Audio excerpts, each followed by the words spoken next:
भारत के प्रधानमंत्री नरेंद्र मोदी जी ने आज देश को जब एक नई संसद की सौगात दी तो उस ऐतिहासिक क्षण के गवाह हम और आप भी टीवी और सोशल मीडिया के माध्यम से बने। हमने आपने भी देखा कैसे पूजा पाठ हुई। आज प्रधानमंत्री मोदी और तमाम साधु संतों के सामने नमाज पढ़ी गई। बाकी धर्मों के लोग जो थे वो भी वहां पहुंचे और बड़ी खूबसूरत तस्वीरें निकल कर आई। लेकिन यह ऐतिहासिक क्षण जो था ये सुबह रहा, दोपहर तक हाईलाइट रहा, लेकिन दोपहर के बाद खबर जो है वो पहलवानों के प्रोटेस्ट को लेकर हाईलाइट हो गई।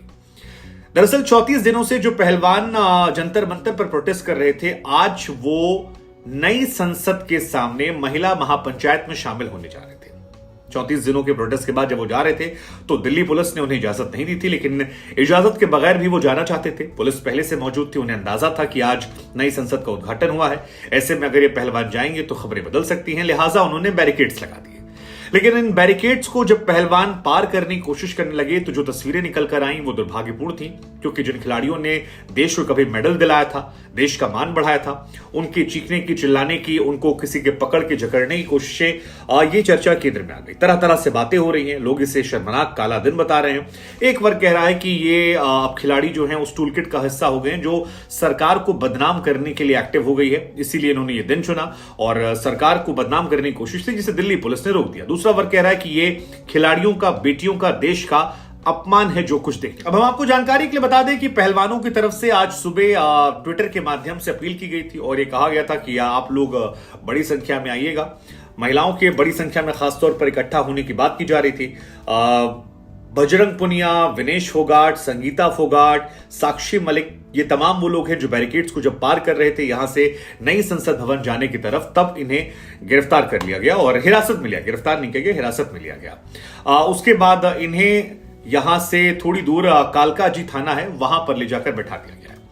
हालांकि इनके हिरासत में आने के दौरान की जो तस्वीरें हैं फिलहाल वो सोशल मीडिया पर वायरल हैं।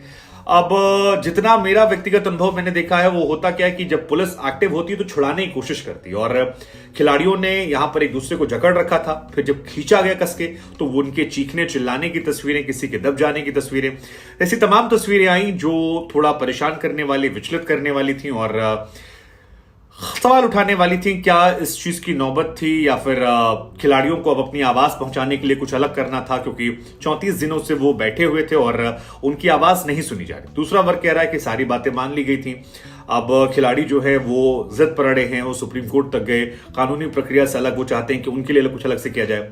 लेकिन कुल मिलाकर जो तस्वीरें आई हैं वो फिलहाल चर्चा केंद्र में हैं। हजारों लाखों लोग जो हैं इसको लेकर सोशल मीडिया पर अपने अपने रिएक्शन दे रहे हैं और ये तस्वीरें, ये आंसू कई तरह की चर्चाओं का हिस्सा बने। अब बड़ी बात यह कि ये खिलाड़ी जो है इनमें से कई सारे ऐसे लोग हैं जिन्हें भारत सरकार की तरफ से ही बड़े बड़े अवार्ड मिले थे और इस वजह से ये तस्वीरें आपको विचलित करने वाली हैं। एक तो महिला, ऊपर से एक तो खिलाड़ी, ऊपर से महिला, ऊपर से वो लोग जिन्हें भारत सरकार के बड़े बड़े इनाम मिले। जैसे कि साक्षी मलिक की तस्वीर हम आपको दिखा रहे हैं। साक्षी मलिक जो है वो ओलंपिक मेडलिस्ट हैं।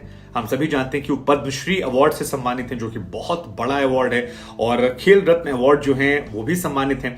लेकिन इतने सारे पुलिसकर्मियों के द्वारा उन्हें खींचा जाना, ये एक तस्वीर जो है ये काफी चर्चा केंद्र में रही। दूसरी तस्वीर जो है वो बजरंग पुनिया को लेकर है। बजरंग पुनिया जो है वो भी ओलंपिक मेडलिस्ट हैं, पद्मश्री सम्मानित हैं, खेल रत्न अवार्ड सम्मानित हैं और वो भी यहां पर मौजूद हैं। महिलाओं की लड़ाई को लेकर उन्होंने कहा कि ये लोकतंत्र के लिए काला दिन है। बजरंग पुनिया तो यहां तक कहा कि लोकतंत्र की हत्या जो है वो की जा रही है। उसके बाद तीसरी तस्वीर जो है ये है विनेश फोगट की। ये कॉमनवेल्थ में मेडलिस्ट हैं, खेल रत्न अवार्ड, अर्जुन अवार्ड से ये भी सम्मानित हैं और 35वें दिनों से यहां पर मौजूद हैं। ये भी डटकर यहां पर थी। इसके बाद संगीता फोगाट जो है उनकी तस्वीर भी निकलकर सामने आई है। नेशनल चैंपियन हैं, वो भी मुकाबले खेलती हैं। सत्यवर्त जो हैं वो यहां पर हैं, CWG में गोल्ड जीता था उन्होंने और अर्जुन अवार्डी हैं। तो तमाम जो खिलाड़ी हैं ये क्योंकि ओलंपियंस हैं, CWG में खेल कर आए हैं, तो बहुत सारी चीजें। हालांकि इन खिलाड़ियों की एक मुस्कुराती हुई तस्वीर वायरल की जा रही है, लेकिन आपको बता दें ये तस्वीर एडिटेड है, फेक है, इस पर भरोसा मत कीजिए। असली वाली तस्वीर ये है।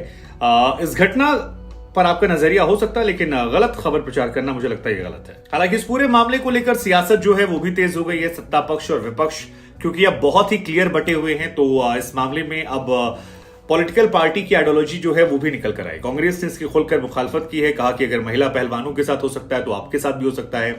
बीजेपी का अंत नजदीक है। अहमद पटेल की बेटी मुमताज पटेल जो है उन्होंने भी लिखा कि ये मानवता को शर्मसार करने वाली तस्वीर आई है, उस दिन आई है जिस दिन डेमोक्रेसी का जश्न मनाने वाले थे।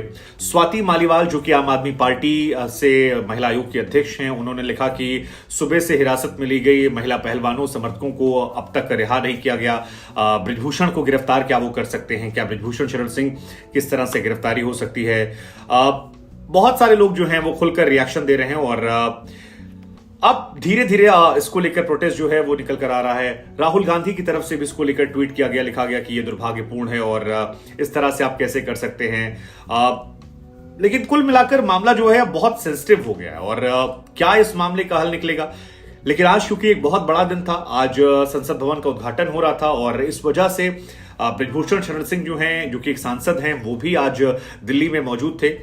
संसद भवन की नई तस्वीर जहां से आई है वहां मौजूद थे, उनकी भी तस्वीरें निकल कर आई और दूसरी तरफ इन खिलाड़ियों की तस्वीरें आना और इसी वजह से कंपैरिजन जताकर विरोध जो है वो किया जा रहा है और ये तमाम तस्वीरें जो हैं ये निकल कर आ रही हैं जो चर्चा के केंद्र में है। मतलब जो भी है यार, अनफॉर्चुनेट है। खैर, हम आपको जानकारी के लिए फिर से बता दें कि प्रदर्शन स्थल जो है उसे पूरी तरह खाली कर दिया गया है। वहां पर फिलहाल जो टेंट और सामान वामान रखे थे वो सारी चीजें हटा दिए गए। पहलवानों के धरना स्थल को पूरी तरह से अब हटा दिया गया है। ऐसा लग नहीं रहा शायद वहां पर दोबारा से प्रोटेस्ट जो है देखने को मिलेगा। लेकिन दो सवाल हमारे आपसे हैं। पहला सवाल ये है कि क्या ये एक अनफॉर्चुनेट इंसिडेंट है बहुत बड़ा कि जिस दिन संसद भवन का उद्घाटन हो रहा है, जिस दिन हम डेमोक्रेसी की बातें कर रहे हैं, उसी दिन यहां पर ऐसी तस्वीरें आ रही हैं जो किसी भी अच्छे लोकतंत्र के लिए सुखद तस्वीर नहीं हो सकती है। दूसरा सवाल हमारा आपसे ये है कि क्या ये तस्वीर जो है ये एक प्लानिंग का हिस्सा है। जो सत्ता पक्ष के लोग कह रहे हैं कि देखिए एक टूलकिट गैंग है, जिसे वो आंदोलन जीवी कहते हैं। वो कहते हैं कि जब देश में कुछ बड़ा अवसर आता है, कोई ऐसी तस्वीर आती है जिसमें आप दुनिया भर में छाने वाले होते हैं, तो उस दिन ऐसी हरकतें की जाती हैं ताकि इंटरनेशनल मीडिया में जब कवरेज हो तो दिखाया जाए कि भारत में एक तरफ लोकतंत्र की बिल्डिंग बनाई जा रही थी, वहीं बेटियां जो हैं वो ऐसा कर रही हैं। क्या ये है? तीसरा पहलू इसका ये है कि क्या जो खिलाड़ी बैठी हैं, महिला खिलाड़ी, उनके पास कोई ऑप्शन नहीं था। 34-35 दिन से बैठी थी, उन्हें पता था कि उनकी सुनवाई नहीं हो रही या कुछ अलग से FIR नहीं दर्ज हुई, गिरफ्तारी नहीं हो रही है, तो वो कुछ बड़ा करना चाहते थे और इससे अच्छा दिन नहीं हो सकता था। उनको अपनी आवाज रेज करनी थी, अपनी आवाज पहुंचानी थी ताकि लोगों के कानों तक पहुंचे। इस पूरे दुर्भाग्यपूर्ण घटनाक्रम को लेकर आपकी सोच क्या, आप क्या सोचते हैं, हमें जरूर बताइएगा।